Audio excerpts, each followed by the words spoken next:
ते हम रत्ना को देखते हैं। रत्ना घबराई हुई अपने कमरे में आकर अपना कमरा लॉक कर लेती है। उसका चेहरा भी बिगड़ा हुआ था और अचानक से वो अजीब हरकतें करने लगी। अगली सुबह रत्ना बिल्कुल नॉर्मल थी। उसने एक एनवेलप लाकर टेबल पे रखा जहाँ पर उसका बेटा बैठा हुआ था और फिर अपने बेटे को चलने को कहा। एनवेलप के अंदर डाइवोर्स पेपर्स थे जो उसका बेटा देख चुका था। ये लोग अभी रत्ना के हस्बैंड को ही पिक करने के लिए जा रहे थे जो एक नेवी ऑफिसर था और काफी अर्से बाद छुट्टियों पर घर वापस आ रहा था। यहाँ रत्ना अपने हस्बैंड की कलीग से भी अच्छा बिहेव नहीं करती थी और जब फारिस सीनियर्स का हस्बैंड उसे मूवी के लिए लेकर आता है तो वो उससे भी अजीबोगरीब बर्ताव करती है, जैसे वो उससे दूर रहना चाह रही हो। मूवी के बाद ये लोग घर आ जाते हैं। रत्ना सीधी तरह अपने फ्लैट के अंदर चली जाती है जबकि फारिस अपने नेबर से मिलने लगा था जिसने फारिस को बताया कि तुम्हारी वाइफ कई रातों से घर नहीं रहती। और ये सुनकर फारिस को बहुत ज्यादा गुस्सा आ गया। इसी चीज का गुस्सा आकर फारिस रत्ना पर निकालने लगता है लेकिन रत्ना कोई रिस्पॉन्स नहीं देती और दोबारा घर से बाहर जाने की बात कहती है। रत्ना को अपना बाहर जाकर काम पूरा करना था लेकिन तब फारिस प्यार से उसके करीब आता है और उसे रिक्वेस्ट करता है आज मत जाओ,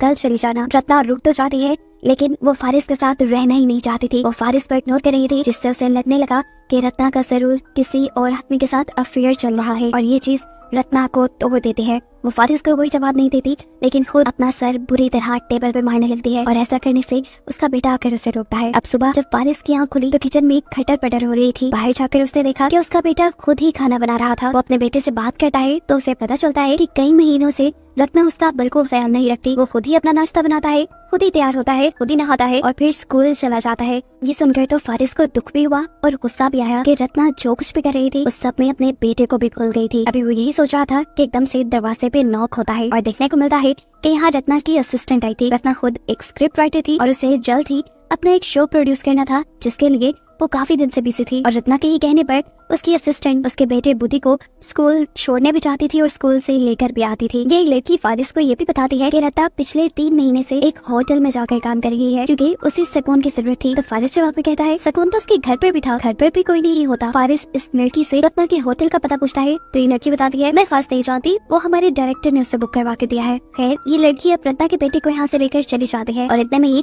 फारिस का नेबर उनके घर आ जाता है। इस मरतबा वो एक नई खबर लेकर आया था। वो फारिस से कहता है मुझे लगता है रत्ना के ऊपर किसी डीमन का असर है और ये बात मैं छोटी से कह सकता हूँ क्योंकि मैंने उसके पीछे किसी डीमन को चलते हुए देखा है। फारिस को इन सारी चीजों पे बिल्कुल में कहता है देखो मैंने रिसर्च की हुई है, ये बुक तुम भी रखो, तुम भी इसे पढ़ना। अगर इसमें लिखे हुए साइंस तुम्हें अपने घर पे मिलने लगे तो समझ जाना कि रत्ना किसी मुश्किल में है और तुम उसे एक्सॉर्सिज्म करके बचा सकते हो। बुक में कुछ ऐसा लिखा था कि अगर फैमिली के किसी भी मेंबर के साथ वो डीमन होगा तो उसके बाकी फैमिली मेंबर्स को घर पर बेफजूल खून के धब्बे नजर आएंगे। उनकी इन्हीं बातों के दौरान दिखाया जाता है कि पीछे रत्ना का गाँव तकिया एक अजीब से मॉन्स्टर में बदल गया जिसे इन दोनों ने नोटिस नहीं किया। फारिस इन सारी बातों को इग्नोर करते हुए जाता है रत्ना के डायरेक्टर के पास क्योंकि उसे लग रहा था कि रत्ना का डायरेक्टर उसमें इन्वॉल्व है। वो उसे फजूल में यहाँ पीटने ही वाला था लेकिन फिर उसे पब्लिक का ख्याल आया और उसने पूछा बताओ रत्ना कहाँ है। डायरेक्टर जवाब में उसे रत्ना का एड्रेस नहीं बताता बल्कि ये कह देता है उसे डिस्टर्ब मत करो, वो बहुत बड़ा प्रोजेक्ट कर रही है। ये सारी चीजें सुनने के बाद फारिस को और भी ज्यादा गुस्सा आ गया। वो खुद क्या भी करता हर चीज उसे पता चलाने का तजस्सुस हो गया था, इसलिए उसने एक प्राइवेट स्पाई को हायर किया जो हर वक्त उस डायरेक्टर पर और उसकी वाइफ पर नजर रखे। ये सब करने के बाद वो घर वापस आ जाता है। ये टाइम उसके बेटे के भी स्कूल से वापस आने का था। रत्ना की असिस्टेंट ही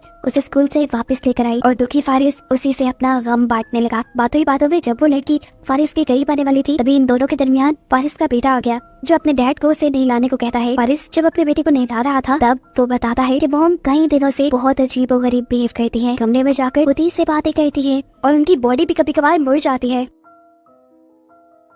इनकी इन्हीं बातों के दौरान फारिस के बेटे को छत पर उनके धब्बे नजर आने लगे जिससे डरकर वो पानी के अंदर चला गया। यहाँ हम देखते हैं कि इतने में रत्ना भी घर आ गई। फारिस गुस्से में रत्ना के पास गया और उससे पूछा बताओ तुम कितने लोगों में इन्वॉल्व हो। ये बात इतनी ज्यादा गलत थी कि रत्ना को शदीद गुस्सा आ गया और रत्ना के गुस्सा होने पर हमें दिखाया गया कि उसके घर की लाइट्स एकदम से फ्लिकर होने लगी थी, यहाँ तक कि उनके घर का फ्यूज भी उड़ गया और रत्ना का मुंह भी इस वक्त अजीब हो गया था। एक मर्तबा के लिए तो फारिस को लगा कि रत्ना गायब हो गई लेकिन लाइट आने पर उसने रत्ना को नीचे बैठे हुए देखा। वो सिर्फ जमीन पे गिरी हुई नहीं थी, उसकी हालत भी काफी अजीब थी। उसका मेकअप बिगड़ चुका था और वो अजीबोगरीब तरीके से मूव कर रही थी। ऐसे लग रहा था कि जैसे कोई अनदेखी चीज इस वक्त उसके साथ है। फारिस रत्ना को उठाकर रूम में ले जाता है। उसकी हालत बहुत खराब हो गई थी। ये सब क्या हो रहा था? फारिस यही सोच रहा था कि एकदम से उसकी नजर मिरर में गई। का गाँव तकिया एक डेड बॉडी की शक्ल में दिखा। आधी रात गुजर जाती है और आधी रात में रत्ना को दोबारा से वही अटैक आता है जिसमें वो अजीबोगरीब बिहेव कर रही थी और उसने अपना गाँव तकिया ऊपर रखा हुआ था। ये देखकर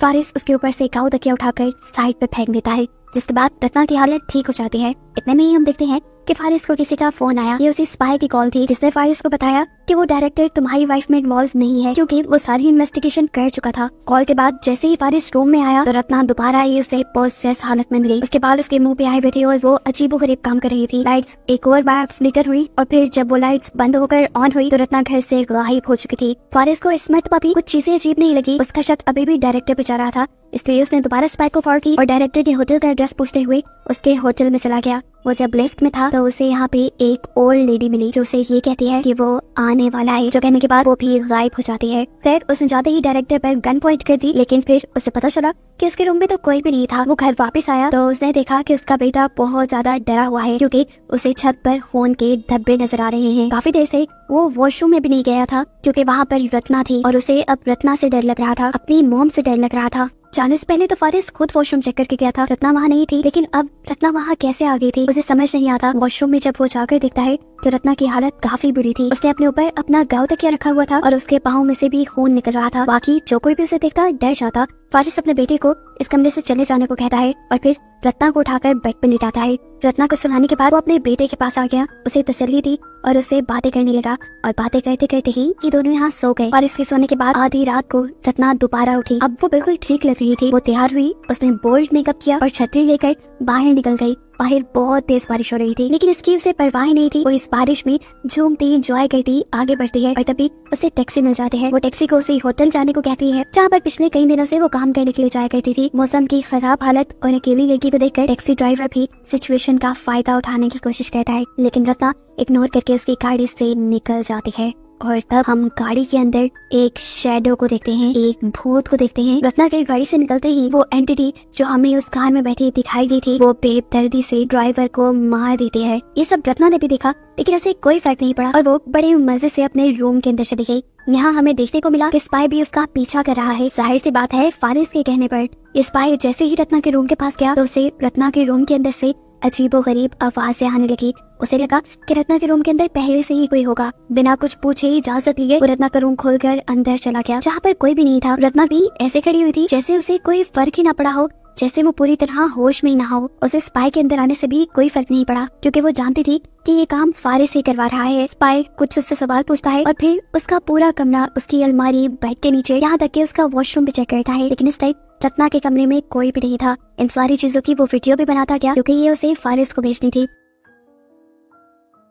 जब तक स्पाई सब काम में मगन थी, यहाँ हम देखते ही कि रत्ना की वीडियो बनाते हुए वो आदमी भी आहिस्ता आहिस्ता रत्ना के करीब आने लगा, लेकिन रत्ना ने कोई रिस्पॉन्स नहीं दिया, यहाँ तक कि उसके हाथ भी नहीं हटाई। एकदम से अब इस आदमी को बाथरूम से अजीब आवाज आई। उसे लगा कि बाथरूम में कोई है। चेक करने के लिए जैसे ही उसने बाथरूम का दरवाजा खोला तो वहाँ बहुत सारा खून गिरा और सामने एक एंटिटी, एक डीमन भी उसे दिखाई दिया, जिससे डरकर वो फौरन ही बाथरूम से बाहर निकल आया। लेकिन पीछे रत्ना तो जैसे हथियार लिए तैयार खड़ी थी। वो इस आदमी को बार बार स्टैब करके यहीं पर मार देती है और मारने के बाद वो इस आदमी की बॉडी को उठाकर होटल की अलमारी में रख देती है। और ये सब करने के बावजूद भी रत्ना के फेस पर कोई एक्सप्रेशन नहीं आया, उसे डर भी नहीं लग रहा था। सीन यही से कट होकर हमें फारिस को दिखाया जाता है, जिसकी आंख खुली है, क्योंकि उसके ऊपर छत से खून के कतरे गिर रहे थे। ये देखकर तो वो खुद बहुत ज्यादा डर गया। उसे रत्ना के खिलाफ कोई सबूत भी नहीं मिले थे, इसीलिए उसने इस बात पे यकीन कर लिया कि जरूर रत्ना के ऊपर किसी डीमन ने असर किया हुआ है, किसी डीमन ने रत्ना को पोसेस किया हुआ है। इस चीज का हल ढूंढने के लिए वो टोनी से बात करने के लिए जाता है और टोनी भी डीमन के सुराग ढूंढने के लिए उनके घर आ जाता है। घर चेक करने के बाद उसने फारिस को बताया जो भी डीमन यहाँ आया है उसे किसी ने भेजा है,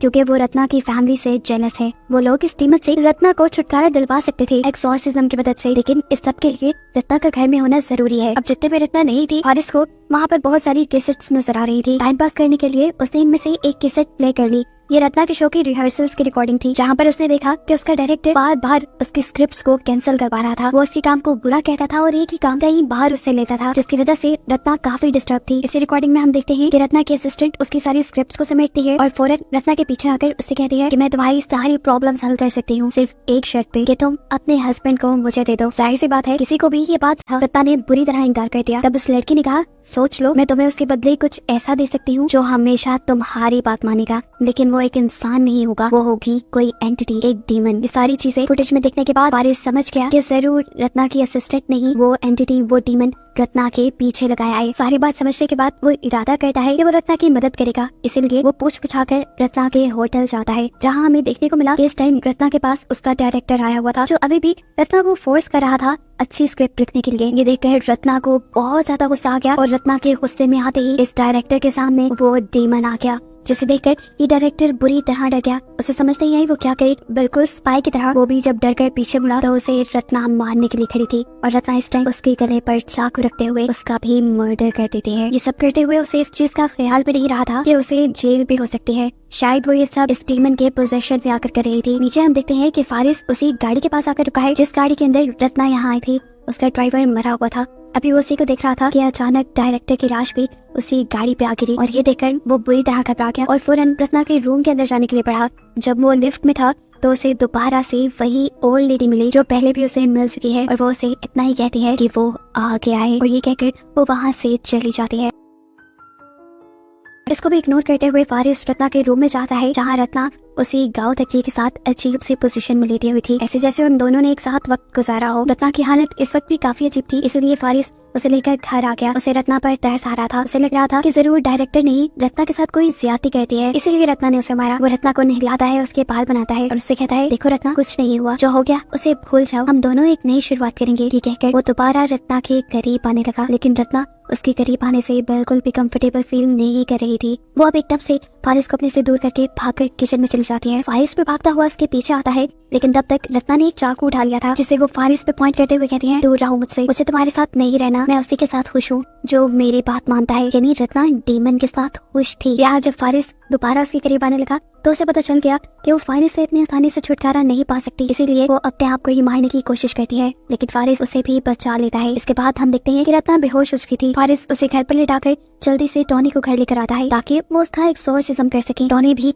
कैंडल्स जलाकर रत्ना के हाथ पांव को बेड से बांध देता है, लेकिन इस सब के बाद उसे क्या करना था ये वो नहीं जानता था और कंफ्यूजन उसके मुंह पे साफ नजर आ रही थी। एकदम से अब वो खुद से एक बात बनाता है और फारिस से कहता है कि मुझे रत्ना की पूरी बॉडी को अच्छे से चेक करना होगा, तुम बाहर चले जाओ। इस बात से साफ जाहिर था कि वो भी रत्ना का फायदा उठाना चाहता था। यहाँ दिखाया जाता है कि बुद्धि अब स्कूल से वापस आ चुका था। उसे स्कूल से रत्ना की असिस्टेंट ने ही पिक किया था, जो इस टाइम घर आते ही घर का अजीब सा माहौल देखकर फौरन यहाँ से भागने की कोशिश करती है, लेकिन फारिस उसे पकड़ लेता है। वो उसे कहता है, मैं जानता हूँ ये सब तुमने किया है, तुमने भेजा है ना रत्ना के पास डीमन, तुम रत्ना को आजाद करो, चाहे मुझे ले लो। उसका मतलब था कि ये लड़की जो फारिस को किसी भी हालत में पाना चाहती थी, फारिस अब उसके साथ रहेगा। लेकिन फारिस ये सब मुंह से बोल रहा था, दिल में ऐसी बात उसकी नहीं थी। वो अभी भी रत्ना को आजाद करने के लिए नहीं बोल रहा था, वो सिर्फ अपनी फीलिंग्स के लिए ये सब कह रहा था और उसकी फीलिंग्स उस डीमन ने सुन ली और एकदम से वो फारिस को साइड पे गिराते हुए रत्ना के असिस्टेंट के पास आ गया और फिर उसकी बॉडी के अंदर चला गया। उसे पोसेस करते हुए डीमन ने फारिस के ऊपर हमला कर दिया, लेकिन फिर उसने फारिस को नहीं मारा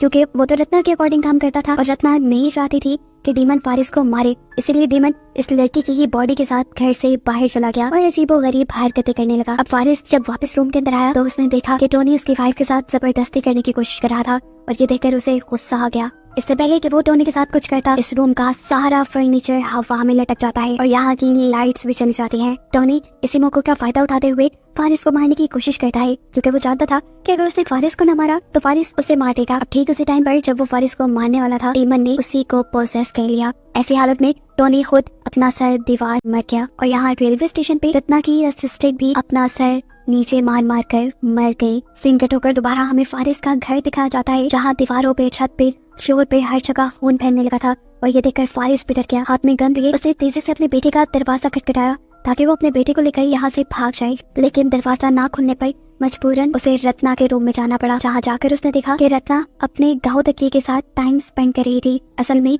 गाँव तकिए के अंदर इस वक्त डीमन था और वो डीमन के साथ इंटीमेट हो रही थी।